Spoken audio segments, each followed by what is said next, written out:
할렐루야. 9월 19일 주일 예배를 하나님께 올려드리겠습니다. 다 함께 찬송가 10장 찬양하겠습니다.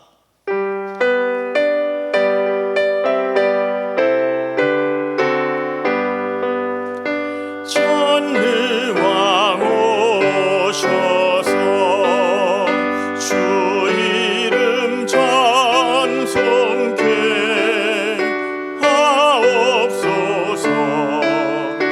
영광과 권능의 성부여 오셔서 우리를 다스려 주옵소서. 강생한 성자여 오셔서 기도를 들으소서. 택하신 백성들 복 내려주시고 거룩한 마음을 주옵소서. 위로의 주 성령 오셔서 큰 증거 주옵소서. 전능한 주시여 각 사람 맘에서 떠나지 마시고 계십소서. 성삼일체께 한없는 찬송을 드립니다. 존귀한 주님을 영광 중배옵고 영원히 모시게 하옵소서.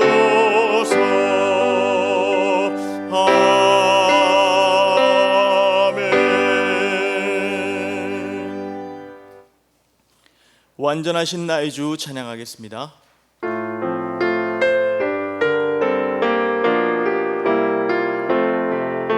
완전하신 나의 주, 완전하신 나의 주, 의의 길로 날 인도하소서. 행하신 모든 일 주님의 영광 다 경배합니다. 예배합니다. 찬양합니다. 주님만 날 다스리소서.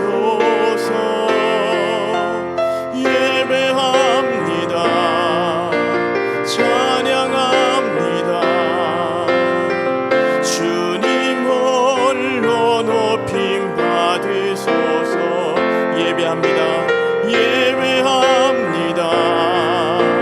찬양합니다. 주님만 날 다스리소서. 예배합니다. 찬양합니다. 주님 홀로 높임 받으소서.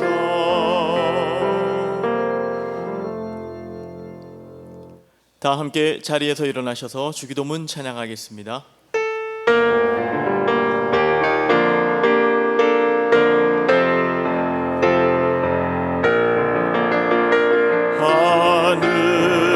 하늘에 계신 아버지 이름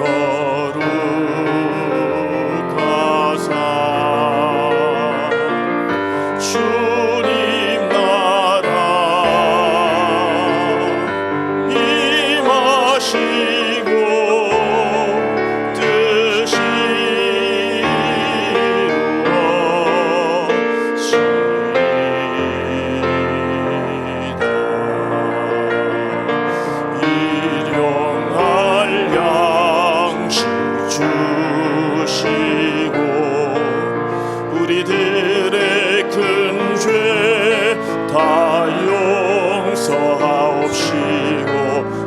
시험에 들게 마시고 악에서 구원하소서.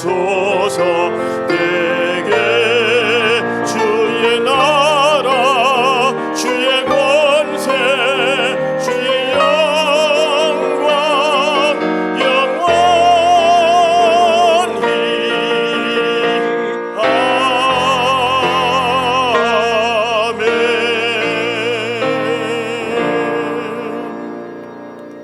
아멘. 내가 산을 향하여 눈을 들리라. 나의 도움이 어디서 올까? 나의 도움은 천지를 지으신 여호와에게서로다. 여호와께서 너를 실족하지 아니하게 하시며 너를 지키시는 이가 졸지 아니하시리로다. 여호와께서 너를 지켜 모든 환난을 면하게 하시며 또 내 영혼을 지키시리로다. 여호와께서 너의 출입을 지금부터 영원까지 지키시리로다. 아멘. 거룩하신 하나님 우리 아버지, 감사합니다. 지난 한 주간도 단 한순간도 우리를 잊지 아니하시고 임마누엘의 약속을 신실하게 지켜주심을 감사합니다. 우리를 복주기 위하여 정한 주일날 아버지 앞으로 불러주시고 예배자로 서게 하시니 감사합니다. 주님 부름받고 이 자리에서 우리 모든 성도들의 심령을 주의 성령으로 충만케 하여 주시옵소서. 오늘 날씨와 같이 하나님의 임재가 우리 모든 성도들의 심령에 환한 빛과 같이 주님 앞에서 기쁨으로 맞이할 수 있는 우리 모든 성도들이 되게 해 주시옵소서. 하나님을 만나는 기쁨과 감격을 이 예배를 통하여서 우리 모든 성도들이 온전히 누리게 해 주시옵소서. 우리 예배를 통하여 하나님 홀로 영광 받아 주시옵소서. 예수님 이름으로 기도합니다. 아멘. 전능하사 천지를 만드신 하나님 아버지를 내가 믿사오며 그 외아들 우리 주 예수 그리스도를 믿사오니 이는 성령으로 잉태하사 동정녀 마리아에게 나시고 본디오 빌라도에게 고난을 받으사 십자가에 못 박혀 죽으시고 장사한 지 사흘 만에 죽은 자 가운데서 다시 살아나시며 하늘에 오르사 전능하신 하나님 우편에 앉아 계시다가 저리로서 산자와 죽은 자를 심판하러 오시리라. 성령을 믿사오며 거룩한 공회와 성도가 서로 교통하는 것과 죄를 사하여 주시는 것과 몸이 다시 사는 것과 영원히 사는 것을 믿사옵나이다. 아멘. 자리에 앉으시기 바랍니다. 찬송가 430장 함께 찬양드리겠습니다.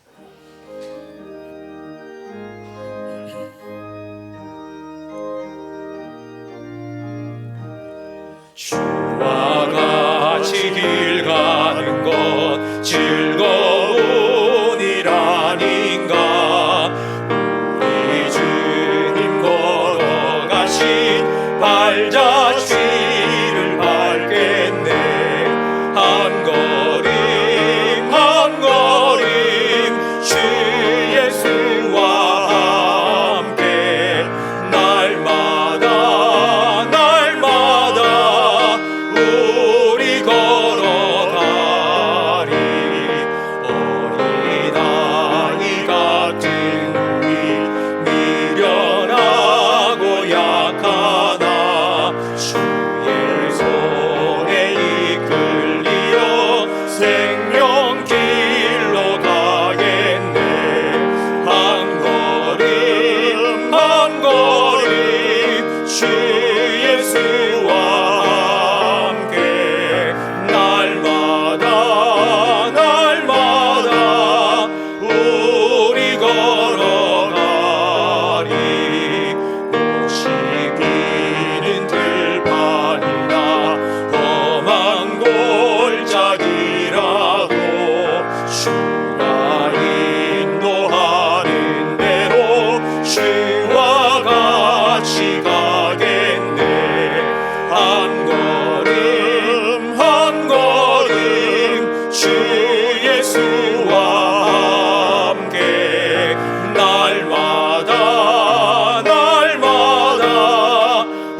주 예수와 함께 날마다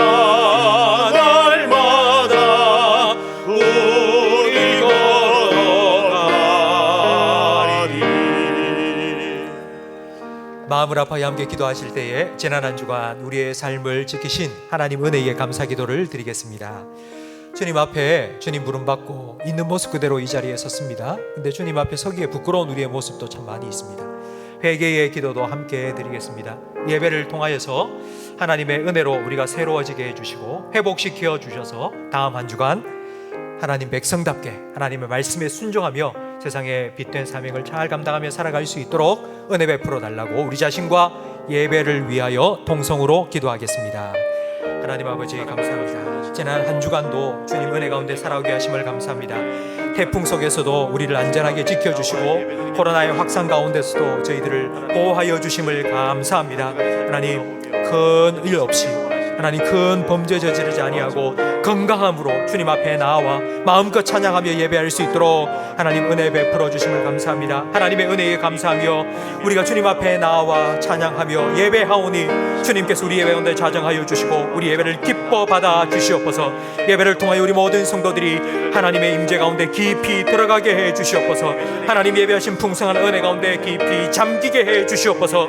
예배 영적인 분위기를 성령으로 온전히 주장하여 주시옵소서. 예배를 방해하는 악한 영이 틈타지 못하도록 주님께서 성령으로 예배 영적인 분위기를 온전히 지켜 주시옵소서. 하나님 우리 모든 성도들 온전히 하나님만 바라보며 한 시간 몸과 마음 뜻과 정성 다하여 하나님을 예배할 때에 주님 우리 예배를 기뻐 받아 주시고 우리 예배를 통하여 영광 받아 주시옵소서.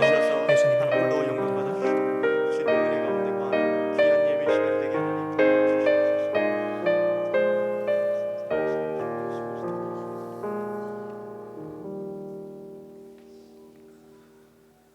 찬양과 경배를 받으시기에 합당하신 하나님 아버지, 하루하루를 살아가는 것이 참으로 힘겹고 어려운 요즘, 그래도 우리의 안식처가 되시며 피난처가 되시는 하나님께 예배드리기 위하여 하나님 전에 나와 찬양과 경배하게 하시니 감사드립니다. 9월 셋째 주일을 맞이하여 우리의 예배 가운데 성령님 충만히 임하셔서 우리의 예배를 기뻐 받아 주시옵소서. 오늘 이 시간 주님 앞에 예배할 때에 세속에 물든 습관으로나 형식으로는 예배하지 않게 하시고 정직한 심령으로 예배 드릴 수 있도록 성령님 도와 주시옵소서. 용서하시는 주님, 지난 한 주간을 돌이켜봅니다. 주님의 용서를 구할 수밖에 없는 삶이었음을 고백합니다. 이 세상의 삶에 취하여 주님의 자녀답지 못한 행실을 하였으며 영적인 일에 우선이기보다는 썩은 양식을 위하여 몸부림쳐야 했던 저희들의 모습이었습니다. 세상의 욕심에 눈이 멀고 이웃을 위해 선한 일을 하기보다는 오히려 귀찮아했던 저희들이었습니다. 주님 말씀을 따라 살기보다는 세상의 욕심을 채우려고 더 노력했음을 고백하오니 용서하여 주시옵소서. 아멘. 오늘 주의 넓으신 가슴에 안겨 깊고 잔잔한 호흡으로 평안을 누리게 하여 주시옵소서. 하박국 선지자처럼 포도나무에 열매가 없고 우리의 양이 없으며 외양간에 소가 없을지라도 오직 주님을 인하여 즐거워하고 구원의 하나님을 인하여 기뻐할 수 있는 저희들이 되게 하여 주시옵소서. 하나님 아버지, 지금 온 세계는 코로나19 바이러스로 큰 재난 속에 있습니다. 하루속히 치료제와 백신이 잘 공급되게 하셔서 확진자들이 잠잠하게 하여 주시옵소서. 정치적, 경제적으로 어려움 속에 있는 대한민국을 불쌍히 여기시사 긍휼과 자비를 내려 주시옵소서. 경제의 주권도 하나님의 있음을 고백합니다. 어렵고 힘든 여건에 있는 주의 백성을 위로하시고 주님 품 안에서 평안을 누리게 하여 주시옵소서. 추석을 맞이하여 믿음의 모든 백성들이 하나님을 경외하고 이웃과 형제 자매들을 사랑과 겸손으로 대하여 주님 품 안에서 돌보아 명절을 통하여 화평을 이루게 하여 주시옵소서. 침산제일교를 사랑하여 주시사 사람을 살리고 키우고 고치는 사역을 잘 감당하게 하셔서 지역 사회의 등불이 되게 하여 주시옵소서. 말씀과 묵상으로 주의 성도들이 하나님의 은혜를 누리게 하시고 영적 기대도 더욱 풍성하게 하여 주시옵소서. 교회가 타락하면 세상이 타락하고 반대로 교회가 살아있으면 세상에 희망이 넘쳐납니다. 교회는 사랑하고 용서하는 것이오니 주의 성도들이 말씀으로 무장하여 세상 속에서 그 말씀대로 살아서 빛을 드러내게 하여 주시옵소서. 특별히 가정 예배를 드림으로 가정과 자녀가 회복되는 역사가 일어나게 하여 주셔서 하나님께 영광 돌리는 모든 가정이 되게 하여 주시옵소서. 주일학교에 풍성한 의대를 채워 주시옵소서. 장차 우리의 자녀들이 이 교회와 이 나라와 전 세계를 향한 믿음의 큰 리더들로 잘 자랄 수 있도록 하나님 함께하여 주시옵소서. 주님을 본받게 하시고 친히 낮아지신 주님의 겸손을 본받아 살아가게 하여 주시옵소서. 에스더처럼 결단력 있는 리더가 되게 하시고 모세처럼 나라와 민족을 사랑하는 하나님이 기뻐하시는 굳센 믿음을 가지게 하여 주시옵소서. 교회에 연로하고 건강 때문에 힘들어하시는 성도님들, 주님이 주시는 풍성한 은혜를 사모하게 하셔서 치유와 회복을 경험하는 은혜를 내려 주시옵소서. 오늘도 세계 열방 곳곳에서 복음을 증거하시는 최요셉 금동철 선교사님, 15분의 협력 선교사님을 위해 기도드립니다. 어렵고 힘든 선교 환경에서도 눈물로 기도하며 복음을 전하는 모든 선교사님의 수고를 기억하시고 아름다운 열매를 맺게 하여 주시옵소서. 오늘도 주님의 복된 말씀을 들고 단상 위에 서시는 지웅재 담임 목사님을 기억하시고 선포하시는 말씀을 건세 있게 하셔서 저희 모두에게 은혜가 넘치게 하여 주시옵소서. 주님의 신령한 비밀을 깨달아 알아가는 시간이 되게 하여 주시옵소서. 하나님의 백성은 말씀을 붙잡아야 살 수 있다는 것을 더욱 확실히 깨닫는 시간이 되게 하시고 감동만 머무는 얄팍한 심령이 되지 않게 하여 주시옵소서. 말과 삶을 통해 우리를 이끄시고 살아계셔서 항상 우리와 함께 동행하시는 예수 그리스도 이름으로 간절히 기도드립니다. 아멘.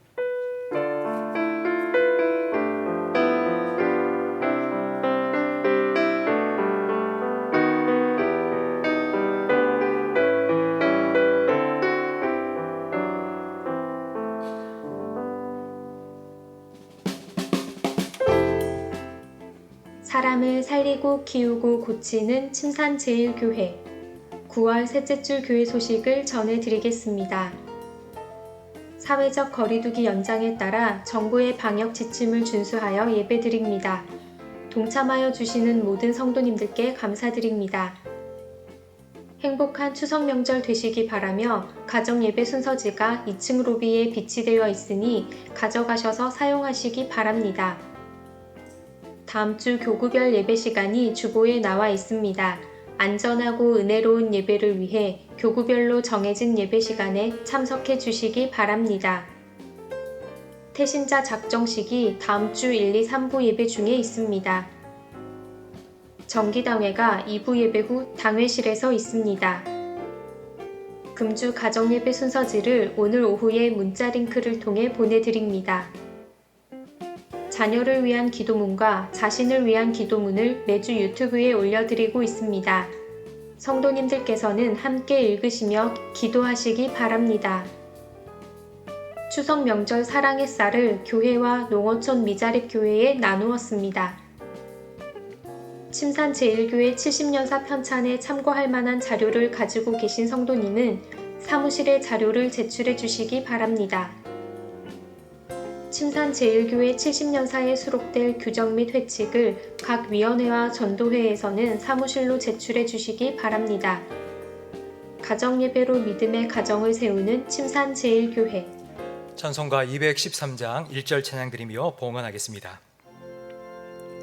나의 생명 드리니 주여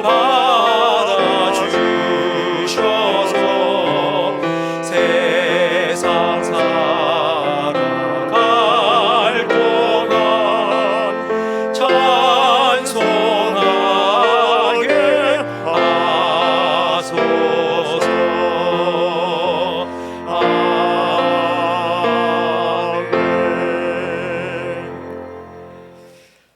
하나님 아버지 감사합니다. 지난 한 주간도 우리에게 가장 좋은 것으로 필요를 따라 채워주시니 감사합니다. 주님 베푸신 은혜에 감사하며 주님 앞에 나와 예배드리며 예물을 올려드리오니 기뻐 받아 주시옵소서. 하나님께서는 천천의 수양이나 만만의 강물 같은 기름보다도 하나님 사랑하는 마음을 더 원하신다 하셨사오니 하나님을 사랑하는 마음으로 감사한 마음으로 예배드리는 우리 모든 성도들의 예배와 예물을 주님께서 기뻐 받아 주시옵소서. 이 예물이 사용되어지는 곳마다 오병이어의 역사가 나타나게 하시고 풍성한 생명의 열매, 구원의 열매가 맺혀질 수 있도록 주님께서 친히 역사하여 주시옵소서. 하나님, 수능시험이 50여일 앞으로 다가왔습니다. 준비하고 있는 우리 자녀들 하나님께서 마음의 평강을 허락하여 주시며 끝까지 최선을 다하여 공부할 수 있도록 지혜도 건강도 허락하여 주시옵소서. 하나님의 말씀을 함께 나누기 원합니다. 성령님, 지혜와 계시의 영으로 이 시간 우리 가운데 역사하여 주시옵소서. 말씀의 능력으로 우리를 변화시켜 주시옵소서. 빛이 있으라 하신 그 말씀대로 빛이 있었던 것처럼 주님의 말씀이 우리 마음속에 환한 빛으로 비춰지게 해 주시옵소서. 우리 마음속에 가득 찬 어두움이, 염려와 걱정이 물러가게 하시고 주님 주시는 참된 기쁨과 평안으로 가득 채워지는 시간이 되게 해 주시옵소서. 예수님 이름으로 기도합니다. 아멘.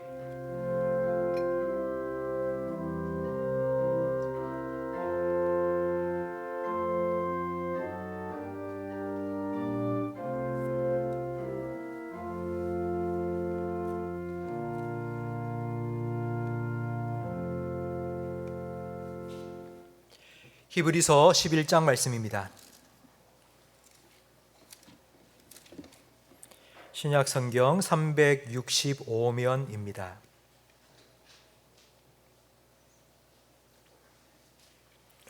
히브리서 11장 13절부터 16절까지 저와 성도님들 한 절씩 번갈아 가며 읽겠습니다.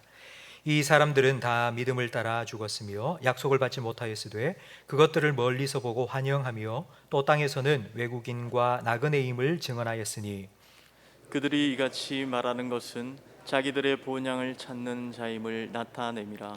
그들이 나온 바 본향을 생각하였더라면 돌아갈 기회가 있었으려니와 그들이 이제는 더 나은 본향을 사모하니 곧 하늘에 있는 것이라. 이러므로 하나님이 그들의 하나님이라 일컬음을 받으심을 부끄러워하지 아니하시고 그들을 위하여 한 성을 예비하셨느니라. 아멘. 우리 함께 찬양하고 말씀 듣겠습니다. 서로를 축복하는 마음으로 손을 내밀고 평화, 하나님의 평강이 찬양하겠습니다.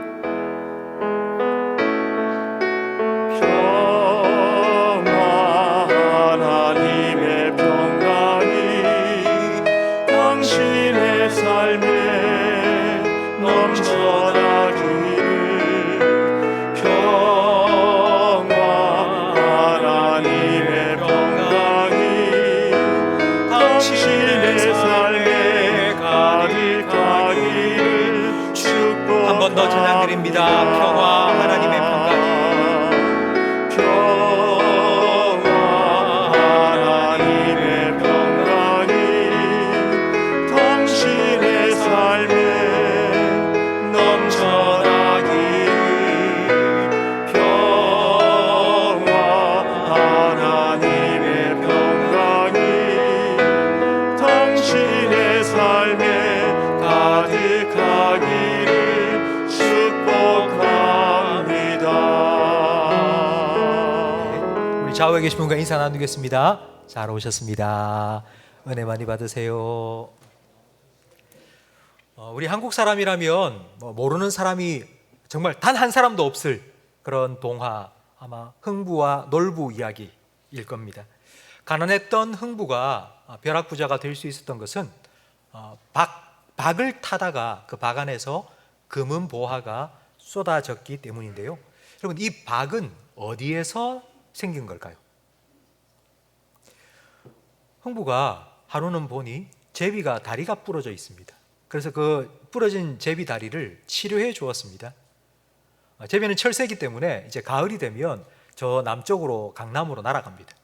근데 다음 해에 다리를 치료해 줬던 그 제비가 다시 흥부 집으로 돌아왔는데 그 제비의 입에는 박씨가 하나 물려져 있었습니다. 그래서 그 박씨를 심었더니만 그 안에 금은보화가 가득했던 것입니다. 우리가 잘 알고 있는 그냥 옛날 이야기 동화책인데요. 그러나 이 동화 속에는 과학적인 사실이 들어 있습니다. 제비는 자기가 머물렀던 곳으로 1년 후에도 똑같은 그 장소로 다시 돌아온다는 것입니다. 이런 제비의 속성을 우리는 회귀본능, 귀소본능이라고 부릅니다. 이 회귀본능을 가진 가장 대표적인 우리가 잘 아는 동물이 연어입니다. 해마다 10월이 되면 강원도 남대천에는 강물을 거꾸로 거슬러 올라가는 연어들의 모습이 장관을 이룹니다. 연어는 강에서 태어납니다. 그리고 며칠 사이에 바다로 헤엄쳐 가고, 그리고 3년 내지 4년을 북태평양 베링해 유역에서 살다가 다시 산란철이 되면 자기가 태어난 곳으로 정확하게 돌아와서 그곳에 알을 낳고 죽습니다. 한 번도 와본 적이 없지만, 그러나 연어는 자기가 태어난 곳을 정확하게 찾아서 돌아갑니다. 과학자들이 도대체 연어에게 무슨 능력이 있길래 이렇게 정확하게 자기가 난 곳으로 돌아가나 연구를 지금까지 했는데도 그 이유를 아직도 밝히지 못합니다. 하지만 우리는 그런 연애의 능력을 딱 한마디로 표현합니다. 그게 바로 본능입니다. 본능이라는 것은 하나님께서 창조하실 때에 애초에 넣어주신 능력이라는 뜻입니다. 사람에게도 회귀 능력이 있습니다. 한 초등학교 교실에서 선생님이 이렇게 묻습니다. 얘들아, 회귀 본능을 가진 동물이 뭐 있을까? 그럼 아이들이 저요 그러면서 꿀벌이요, 비둘기요, 연어요, 제비요, 막 한 가지 동물을 말합니다. 그런데 한 아이가 손을 번쩍 들고는 이렇게 대답합니다. 우리 아빠요. 아니, 왜 아빠가 회귀 본능이 있어? 우리 아빠는요, 술을 마시고 술 취해서 사람은 못 알아봐도 집에는 꼭 찾아 돌아오십니다. 여러분, 회귀 본능이라는 것은 그런 의미가 아닙니다. 사람의 마음속에는 고향을 그리워하는 마음이 있습니다. 특별히 요즘처럼 명절이 되면 고향 생각이 더 나지 않습니까? 코로나 이전에는 고속도로가 고향 가는 귀성 차량 때문에 주차장으로 변하기도 했습니다. 그 이유는 우리나라 국민의 44%가 타지에서 살고 있기 때문입니다. 지금 예배드리고 있는 우리 성도님들 중에 아마 거의 절반 이상은 고향을 떠나서 지금 이 대구에 살고 계실 겁니다. 제 고향은 의성입니다. 제 고향은 저 안개입니다. 제 고향은 저 진주입니다. 태어난 고향을 다 떠나서 살고 있는 사람이 우리나라 국민의 절반 정도가 되니 추석만 되면은, 설날만 되면은 그렇게 도로가 주차장이 되어 버리는 것입니다. 하지만 고향이 그리워도 갈 수 없는 분들이 계십니다. 바로 저 북녘 땅에 고향을 두신 분들입니다. 실향민들이 가장 기대하고 고대하는 건 통일일 것입니다. 빨리 통일이 되어서 우리 아버지가 살던 곳, 내가 태어난 그곳 나 가보고 싶다, 이런 마음을 가지실 텐데, 그러나 그때가 언제일지 우리는 알 수 없습니다. 두 번째로 이 실향민들이 기다리고 또 기다리는 것이 바로 이산가족 상봉입니다.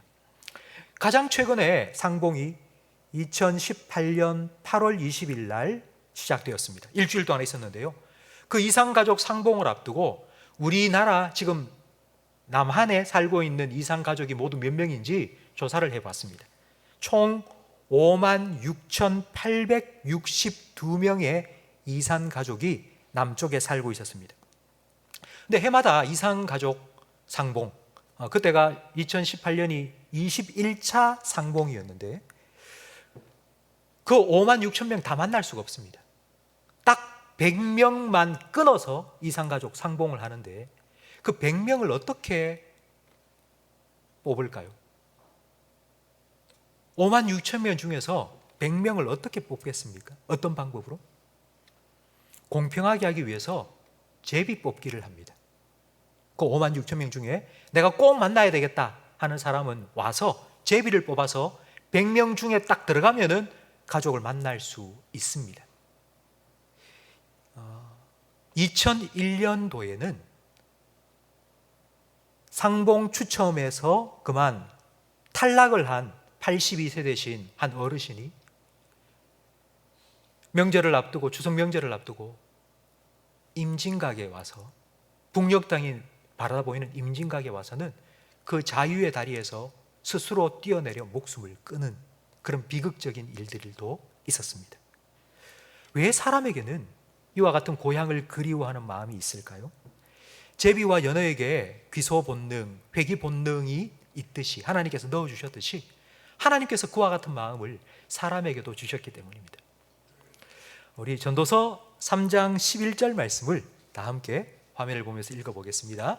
하나님이 모든 것을 지으시되 때를 따라 아름답게 하셨고 또 사람들에게는 영원을 사모하는 마음을 주셨느니라. 아멘.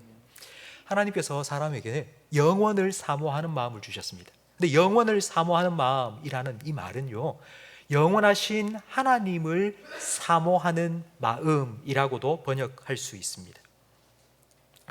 이 마음, 하나님을 사모하는 마음, 영원하신 하나님을 사모하는 마음은 평소에는 별로 잘 느끼지를 못합니다. 그러다가 어느 순간 우리 마음속에 갑자기 불현듯이 이 마음이 확 생길 때가 있습니다. 그때가 언제인가 하면 우리가 탕자가 되었을 때입니다.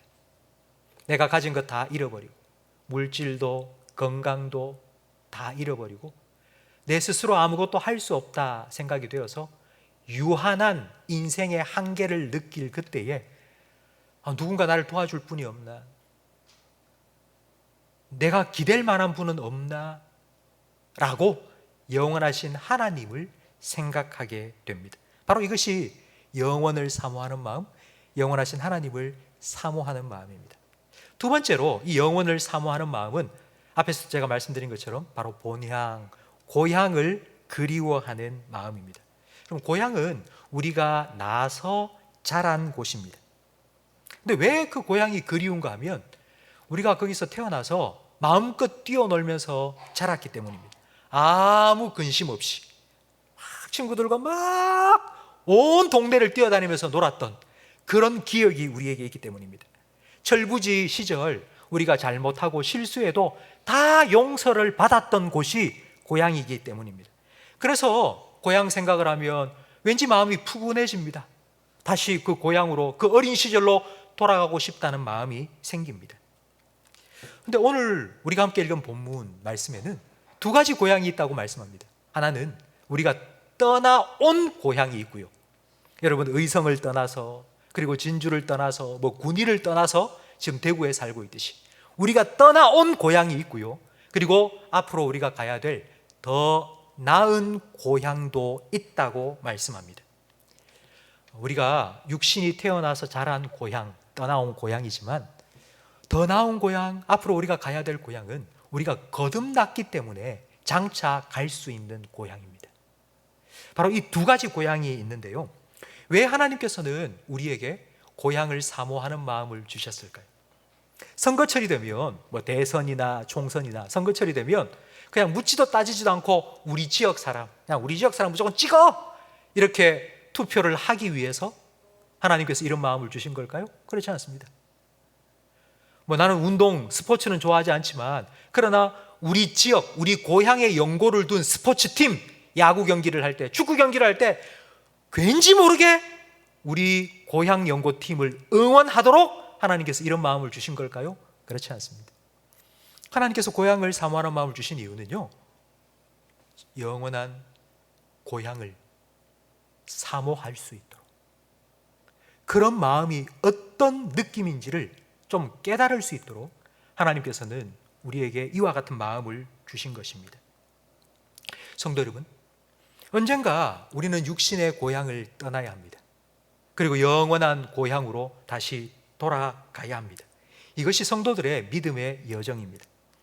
믿음의 조상 아브라함의 삶을 살펴보면 우리가 쉽게 이해할 수 있습니다. 어느 날 하나님께서는 아브라함에게 찾아오셔서 야, 너 고향 떠나라!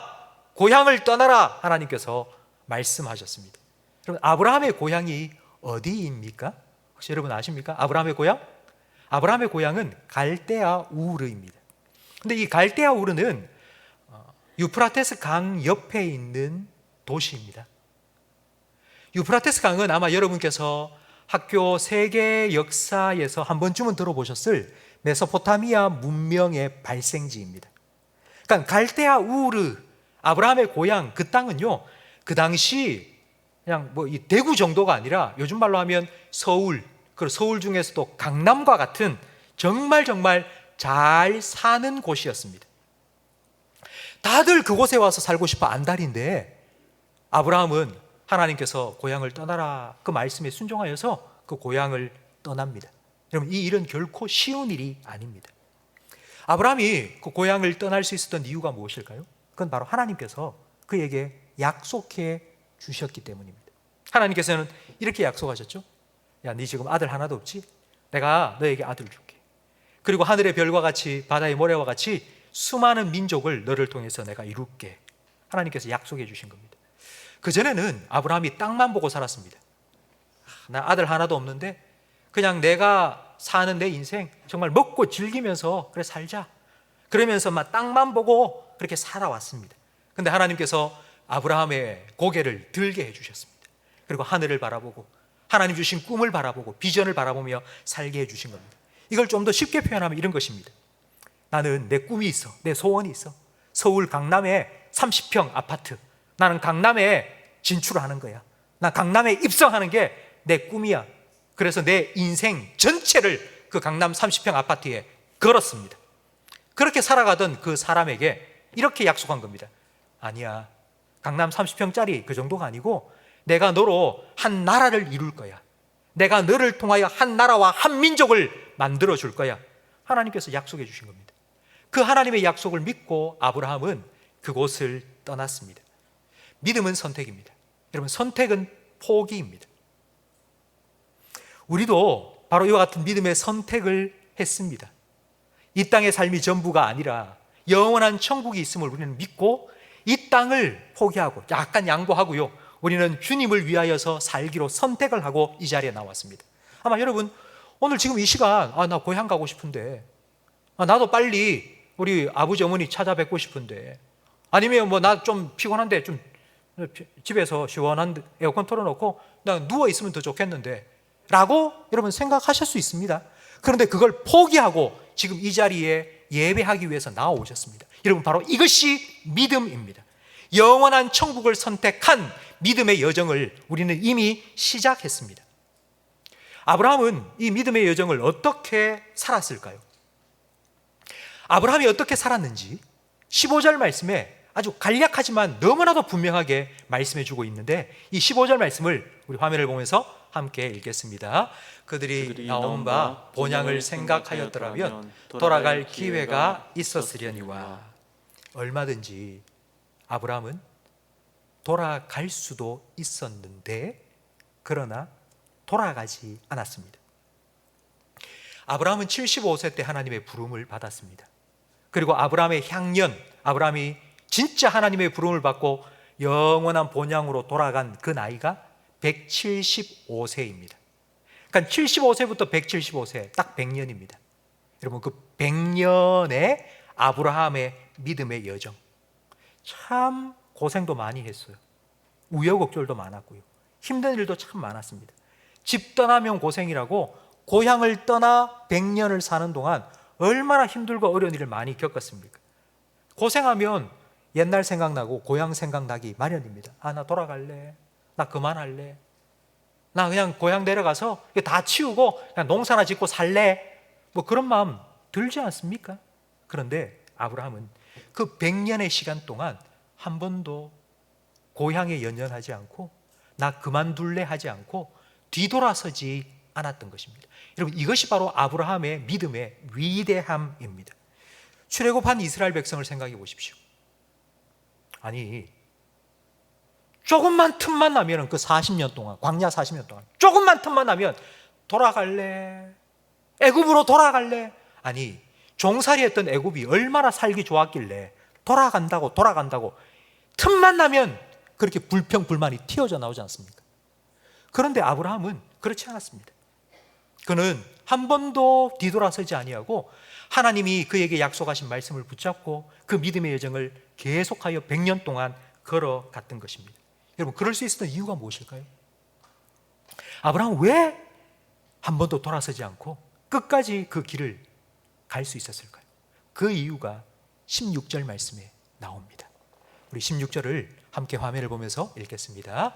그들이 이제는 더 나은 본향을 사모하니 곧 하늘에 있는 것이라. 아멘.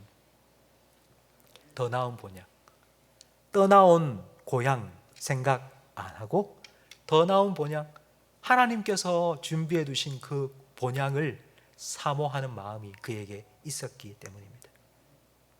성도 여러분, 하나님께서는 아브라함에게 가나안 땅을 주셨습니다. 약속해 주셨습니다. 이 땅이 너와 너의 후손의 영원한 거처가 될 것이라. 그 가나안 땅에 사실 아브라함은 이방인이고 나그네입니다. 박힌 돌이 아니라 굴러 들어온 돌입니다. 그렇게 굴러 들어온 이방인과 나그네로서 아브라함이 그 땅에 자기 명의로 된 땅을 구입한 적이 있습니다. 딱 한 번. 근데 아브라함은 어떤 땅을 구입했을까요? 아브라함이 가나안 땅에 돈을 주고 산 땅이 어디일까요? 창세기 23장 15절 말씀을 우리 함께 읽어보겠는데요. 아브라함이 그 가나안 땅에서 돈 주고 산 땅이 무슨 땅인지를 함께 생각해 보면서 함께 읽겠습니다. 내 주여 내 말을 들으소서. 땅값은 은 400세겔이나 그것이 나와 당신 사이에 무슨 문제가 되리까? 당신의 죽은 자를 장사하소서. 아브라함이 에브론의 말을 따라 에브론이 헷 족속이 듣는 데서 말한 대로 상인이 통용하는 은 400세겔을 달아 에브론에게 주었더니. 아브라함은 아내 사라가 죽고 지금 장사를 지내야 됩니다. 근데 아내를 묻을 땅이 없습니다. 그러니까 묘지가 필요한 겁니다. 근데 그 묘지를 어디에 구할까 보니 산기슭에 동굴이 있는 겁니다. 그래서 그 동굴 속에 아내를 매장하기 위해서 그곳을 사겠다고 한 겁니다. 여러분, 좋은 땅이 아니고요, 금싸레기 땅이 아니고요, 놔두면 아파트가 막 쭉쭉 올라가서 뭐 2배, 3배, 10배가 오를 그런 땅이 아니고요, 그냥 저 변두리에 비탈에 동굴이 있는 그와 같은 못 쓰는 땅이에요. 그런데 그 땅값 얼마 내가 주면 되겠나 했더니만 그게 에브론이라는 사람이 400세겔을 달라고 부른 겁니다. 여러분, 세겔은 화폐 단위가 아니고 무게 단위입니다. 한 세겔은 11g입니다. 그러면 400세겔이라는 말은 은 4.4kg입니다. 여러분, 엄청난 금액입니다. 공동묘지를 사는데 그 400세겔을 그냥 준 겁니다. 한 평에 1,000원도 안 되는 공동묘지 땅을 평당 1,000만 원을 주고 구입한 겁니다. 왜 그런지 아세요? 하나님께서 약속하셨기 때문입니다. 이 땅, 이 땅뿐만 아니라 이 가나안 땅, 이 모든 땅을 내가 너와 너의 후손에게 주겠다고. 아브라함은 그 하나님의 약속을 믿고 400세겔을 그 공동묘지에 투자를 한 것입니다. 이 믿음이 있었기 때문에 터무니없는 말도 안 되는 400세겔 거기에 사인을 한 것입니다. 성도 여러분, 저는 유학 생활을 좀 했습니다. 유학 생활을 하면서 이민자의 삶을 옆에서 지켜볼 수 있었습니다. 한국을 떠나서 미국으로 이민 오신 분들, 그분들의 대부분의 이렇게 이민을 온 이유는요, 자식 때문이라고요. 자식.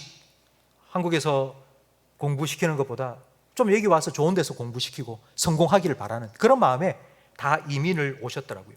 그런데 그렇게 이민 와서 자란 자녀들의 모습이 부모들이 기대하는 모습과 너무 다른 거예요. 자녀들의 정체성이 혼란한 거예요. 나는 도대체 누군가?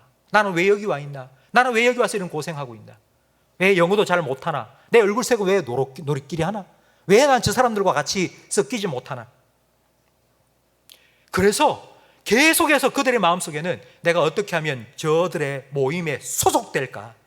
그래서 걔네들이, 얼굴이 하얀 애들이 요구하는 대로, 야, 너 이거 한번 피워봐, 너 이거 한번 마셔봐, 너 이거 한번 맞아봐.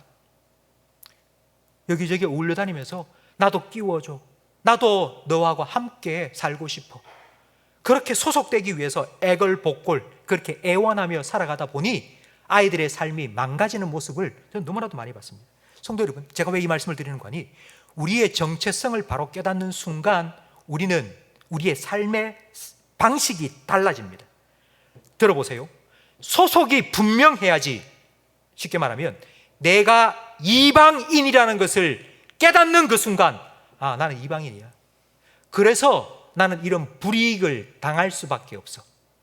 내가 이방인이기 때문에 당하는 이 불이익은 당연한 거예요. 나는 예수 믿기 때문에, 난 예수 믿는 사람으로 이 땅을 살아가면서 이런 불이익을 당하는 게 당연하다고 받아들이고, 우리는 자꾸 세상 사람들과 똑같이 그들과 하나가 되어서 살아가려고 애쓰는 게 아니라 우리는 구별된 삶을 살아갈 수 있습니다. 우리는 천국 시민권자입니다. 다른 말로 하면 우리는 이중 국적자입니다. 우리는 대한민국 국민이면서 동시에 천국 시민권자입니다. 성도 여러분, 과연 이 두 국적 중에 우리의 본적은 어디일까요?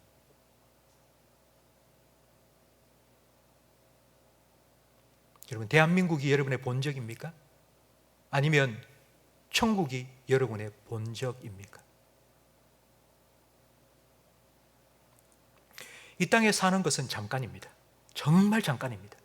그림자와 같이, 안개와 같이 이 땅의 삶은 금방 지나가 버립니다. 근데 이 땅에 잠깐 지나가 버릴 삶 살면서 너무 많은 거 쌓아두고 살잖아요. 그러면 자꾸 미련이 생깁니다. 하나님께서 야, 오너라 우리를 부르시면요, 자꾸 롯의 아내처럼 뒤를 돌아봅니다. 아이고, 이거 아까워서 이거 어떻게 두고 가나, 이거. 아이고, 이거.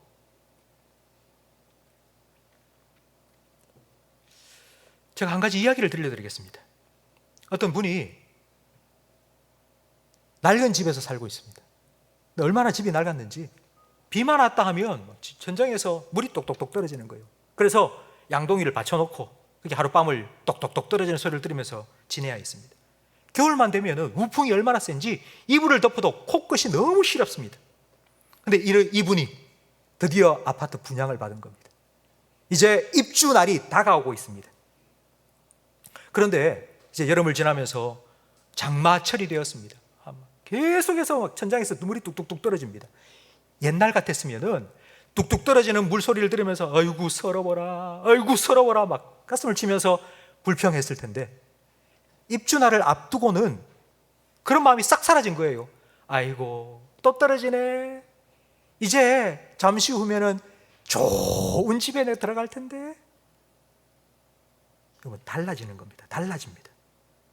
곧 새 집에 들어갈 거니까 그 새 집에 대한 기대와 소망이 점점 더 커지기 시작하는 겁니다.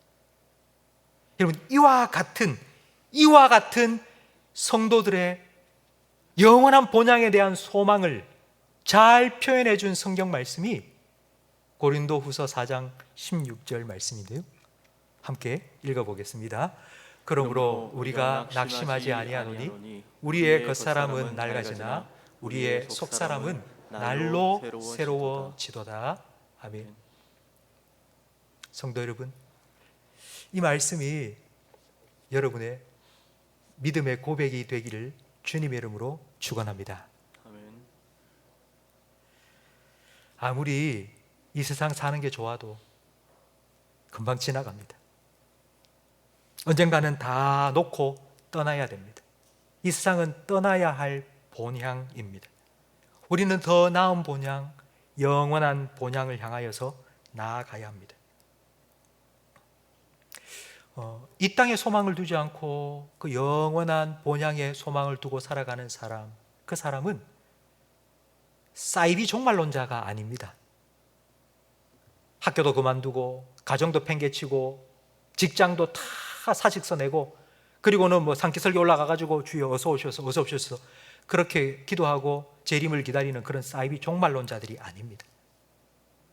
하나님께서 예비하신 영원한 본향을 가기까지 지금 이 땅에도 하나님 주신 사명이 있습니다. 그 삶을 오늘도 내일도 한 걸음 한 걸음 주님과 함께 충실하게 살아가는 사람입니다. 믿음으로 살아가는 사람입니다. 천국이 있기 때문에 우리는 믿음의 조상 아브라함처럼 살아갈 수 있습니다. 좀 더 가지려고 아웅다웅 싸우는 게 아니고요, 손에 좀 덜 보려고 티격태격 다투지 않고 여유를 가지고, 정말 여유를 가지고요, 너그럽게 살아가는 믿음의 사람이 될 수 있습니다. 이런 믿음의 사람을 하나님께서는 16절 말씀에 이렇게 말씀합니다. 여러분 16절 말씀을 보십시오. 그들이 이제는 더 나은 본향을 사모하니 곧 하늘에 있는 것이라. 이러므로 하나님이 그들의 하나님이라 일컬음 받으심을 부끄러워하지 아니하셨다고 말씀합니다.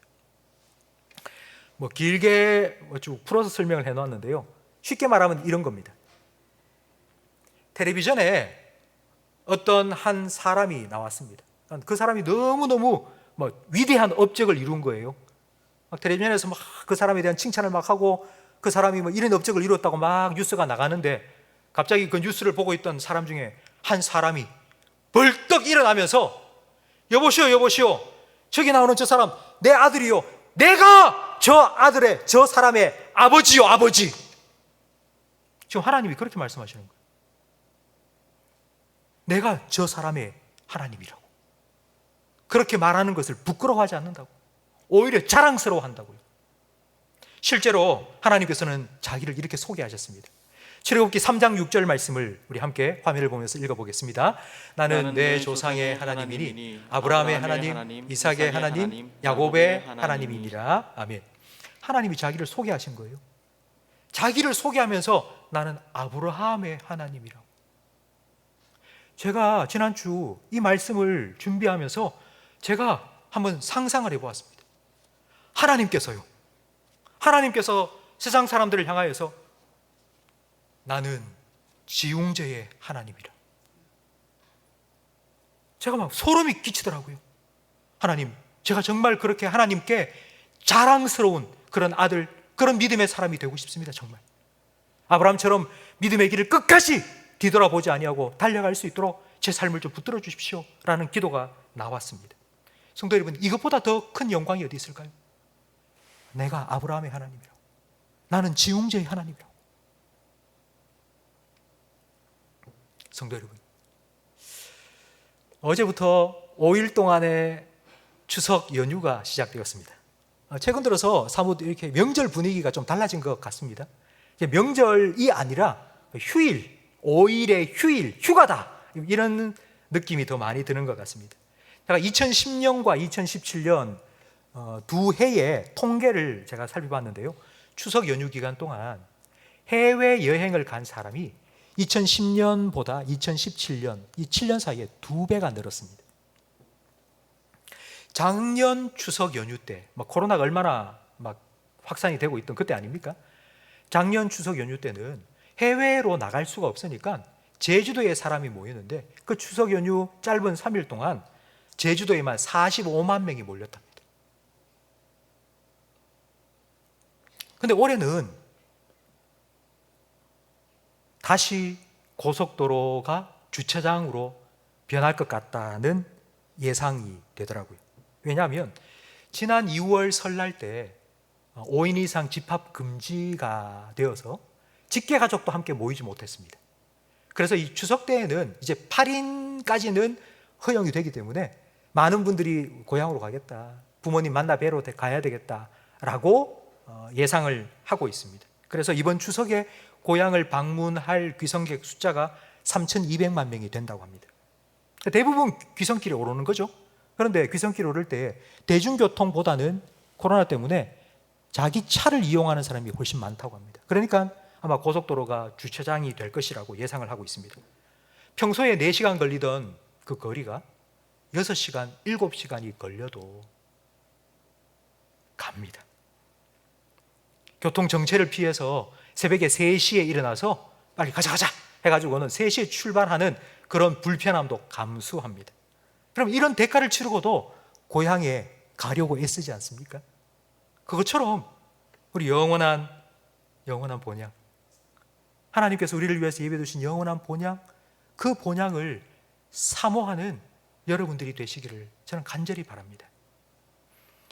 우리는 천국 귀성객들입니다. 하나님께서 우리를 위하여서 예배해 놓으신 영원한 본향을 향하여서 우리는 오늘도 내일도 나아가고 있습니다. 잠깐 우리에게는 고생과 수고가 있을 수 있습니다. 그러나 잠깐입니다. 영원한 본향에서 하나님께서 우리를 위하여 예비하신 영원한 기쁨과 평강을 우리는 영원토록 누리게 될 것입니다. 그것을 기대하고 소망하기 때문에 우리는 지금이 힘들어도 또 나가고 또 하루를 견디고 버티며 살아갈 수 있습니다. 40년 동안 아프리카에서 선교사로 헌신하시다가 은퇴를 하셔서 다시 자기 고향 미국 뉴욕으로 돌아오신 선교사님, 헨리 모리슨 선교사님이 계십니다.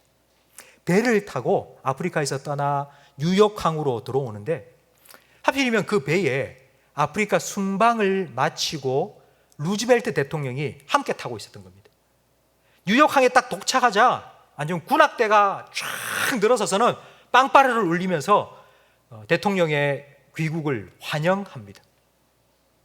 환영식 다 마치고 이제 헨리 모리슨 선교사님과 사모님은 무거운 짐을 들고는 그냥 터덜터덜 아무도 없는 그 항구를 그냥 걸어서 가까이 있는 호텔에 들어가게 되었습니다.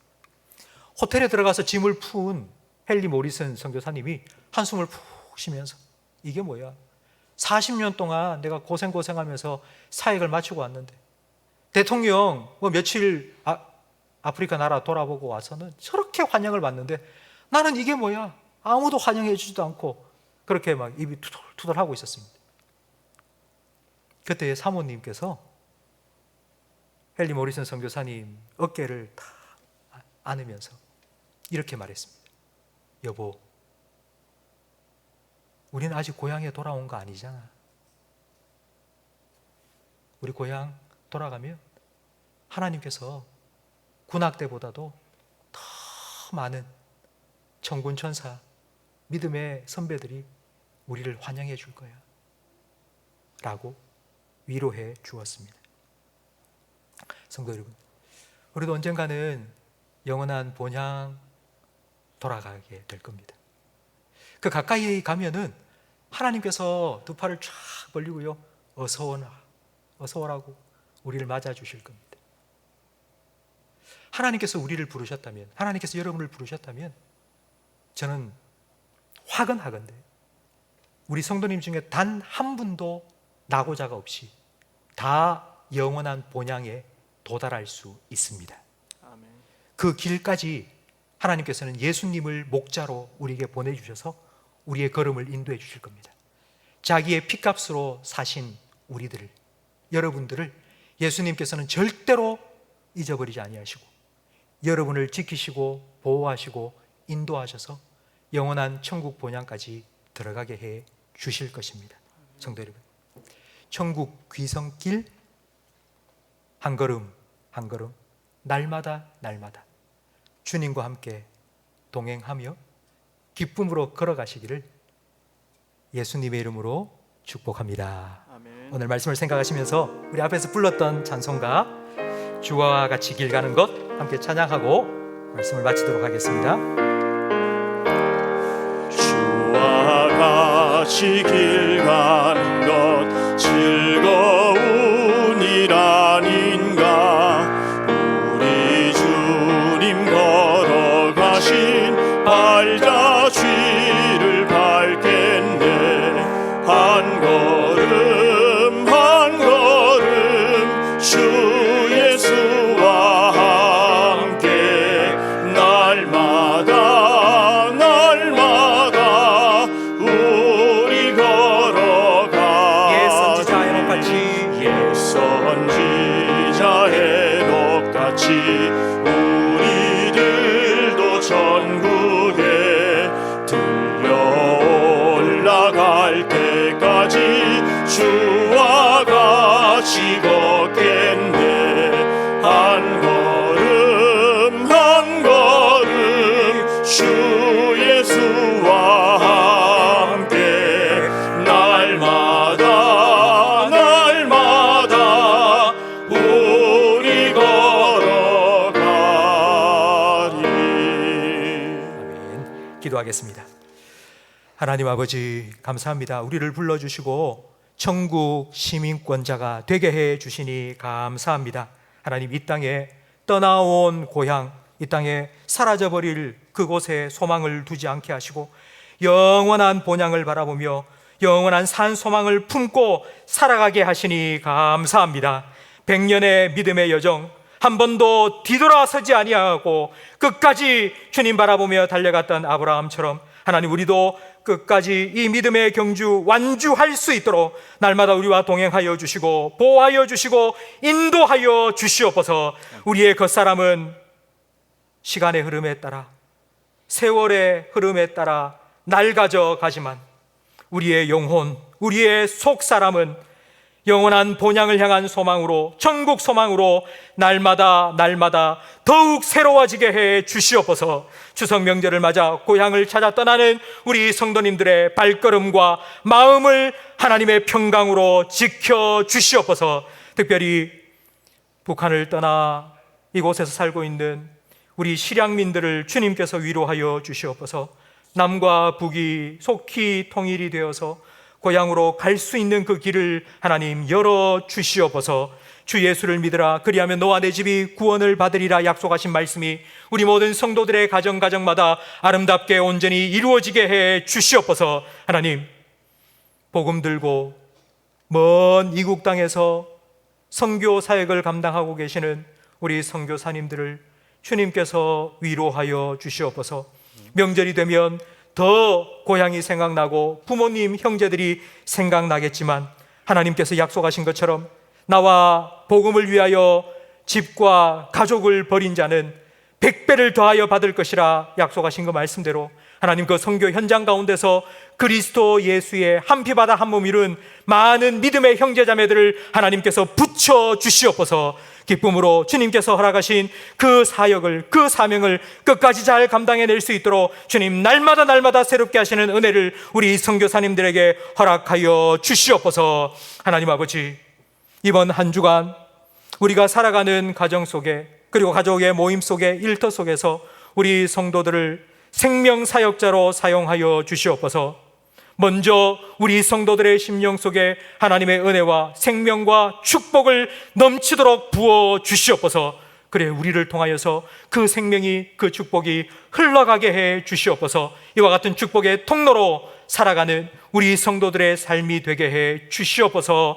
예수님 이름으로 축복하며 기도합니다. 아멘. 우리 구주 예수 그리스도의 은혜와 우리 아버지 하나님의 사랑과 성령 하나님의 내주, 인도, 위로, 교통, 충만, 역사하심이 하나님께서 예배해 두신 더 나은 본향을 사모하며 믿음으로 천국 귀성길 끝까지 달려가기를 소망하며 다짐하는 모든 성도들 위해, 이들의 가정과 생업과 직장과 자녀들 위해, 우리 교회와 한국 교회 위에, 우리나라와 민족 위에, 그리고 전 세계 곳곳에서 복음 전하시는 선교사님들의 가정과 사역 위에 영원토록 함께 있을지어다. 아멘.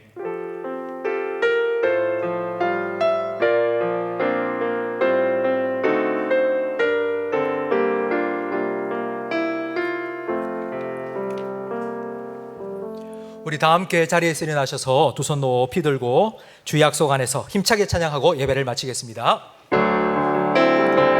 주 약속 안에서 내 영혼 평안해, 내 뜻보다 크신 주님의 계획 나 신뢰해.